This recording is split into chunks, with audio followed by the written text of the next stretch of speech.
ಶ್ರೀ ಗುರುಭ್ಯೋ ನಮಃ. ವೀಕ್ಷಕರೇ ನಮಸ್ಕಾರ. ನೂತನ ವ್ಯಾವಹಾರಿಕ ವರ್ಷದ ಹಾರ್ದಿಕ ಶುಭಾಶಯಗಳು.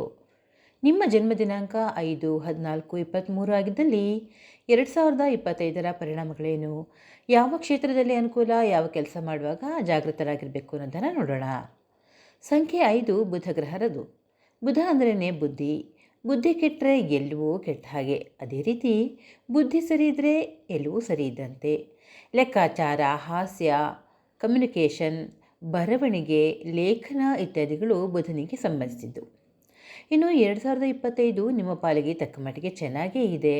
ನಿಮ್ಮ ಕಮ್ಯುನಿಕೇಷನ್ ಸ್ಕಿಲ್ ಅಂದರೆ ಸಂವಹನ ಕೌಶಲ್ಯವನ್ನು ಹೆಚ್ಚಿಸ್ಕೊಳ್ತೀರಿ. ನೀವು ನಿರೂಪಕರಾಗಿದ್ದರೆ, ವಾರ್ತಾವಾಚಕರಾಗಿದ್ದರೆ ಅಥವಾ ನಾಟಕ, ಚಲನಚಿತ್ರ, ಕಿರುತೆರೆಯ ಕಲಾವಿದರಾಗಿದ್ದಲ್ಲಿ ವಾಗ್ಮಿತೆ, ಮಾತನಾಡುವ ಕಲೆಯನ್ನು ವೃದ್ಧಿಸ್ಕೊಳ್ತೀರಿ. ಮಹಿಳೆಯರು ಆಭರಣ ಹಾಗೆಯೇ ನಿಮ್ಮ ಮನಸ್ಸಿಗೆ ಒಪ್ಪುವಂತಹ ಬಟ್ಟೆಗಳನ್ನು ಖರೀದಿ ಮಾಡ್ತೀರಿ. ನೀವು ವ್ಯಾಪಾರ ವ್ಯವಹಾರಗಳಲ್ಲಿ ತೊಡಗಿಸಿಕೊಂಡವರಾಗಿದ್ದರೆ ಯಶಸ್ವಿಯಾಗ್ತೀರಿ. ನಿಮ್ಮ ಉದ್ಯೋಗ, ವ್ಯಾಪಾರ ವ್ಯವಹಾರಗಳ ಸಂದರ್ಭದಲ್ಲಿ ನಿಮ್ಮ ಮಾತು, ನಡೆದುಕೊಳ್ಳುವ ರೀತಿ ನಿಮಗೆ ಹೆಚ್ಚಿನ ಲಾಭವನ್ನು ತಂದುಕೊಡುತ್ತೆ. ಆದರೆ ನೀವು ತುಂಬಾ ಬೇಗ ಅಸಮಾಧಾನ ಅಥವಾ ಅಸಹನೆಗೆ ಒಳಗಾಗಿಬಿಡ್ತೀರಿ. ಕೋಪದಲ್ಲಿ ಮನಸ್ಸಿಗೆ ಬಂದಂತೆ ಏನಾದರೂ ಅಂದ್ಬಿಡ್ತೀರಾ. ದಯಮಾಡಿ ಆ ರೀತಿ ನಡ್ಕೊಳ್ಬೇಡಿ. ತಾಳ್ಮೆಯಿಂದ ಇರಿ. ಹಾಗೆಯೇ ಒಳ್ಳೆಯ ಮಾತುಗಳನ್ನು ಆಡಿ. ಇಲ್ಲವಾದರೆ ಉದ್ಯೋಗಕ್ಕೆ, ವ್ಯಾಪಾರಕ್ಕೆ ತೊಂದರೆ ಆಗುತ್ತೆ. ಜಾಗ್ರತೆಯಿಂದ ಇರಿ. ನಿಮಗಿಂತ ಹಿರಿಯರು, ಅನುಭವಿಗಳು ನೀಡ್ತಕ್ಕಂತಹ ಸಲಹೆಯನ್ನು ತಾಳ್ಮೆಯಿಂದ ಕೇಳಿಸ್ಕೊಳ್ಳಿ. ಆದರೆ ಎಲ್ಲವನ್ನೂ ಸ್ವೀಕರಿಸೋ ಅಗತ್ಯ ಇಲ್ಲ. ಯಾರನ್ನು ಬ್ಲೈಂಡಾಗಿ ನಂಬದೇ ನಿಮ್ಮ ಬುದ್ಧಿ ಆಲೋಚನೆಯೊಂದಿಗೆ ಮುನ್ನಡೆಯಿರಿ. ಪರಿಸ್ಥಿತಿ ಸನ್ನಿವೇಶಕ್ಕೆ ಅನುಗುಣವಾಗಿ ಸರಿಯಾದ ನಿರ್ಧಾರವನ್ನು ತೆಗೆದುಕೊಳ್ಳಿ. ರಿಯಲ್ ಎಸ್ಟೇಟ್ ವ್ಯವಹಾರದಲ್ಲಂತೂ ಈ ವರ್ಷ ಬಹಳ ಎಚ್ಚರಿಕೆ ಅಗತ್ಯ. ಯಾರನ್ನು ನಂಬೋದಕ್ಕೆ ಹೋಗಬೇಡಿ.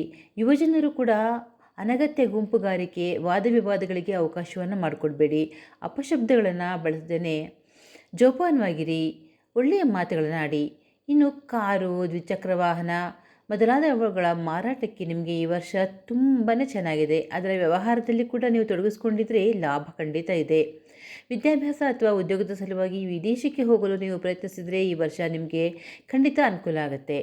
ಆರೋಗ್ಯದ ಬಗ್ಗೆ ಹೇಳೋದಾದರೆ ವಾತ ಹಾಗೂ ಶೀತ ಸಮಸ್ಯೆ, ನರಕ್ಕೆ ಸಂಬಂಧಪಟ್ಟಂತಹ ಸಮಸ್ಯೆಗಳು ನಿಮ್ಮನ್ನು ಕಾಡುತ್ತೆ.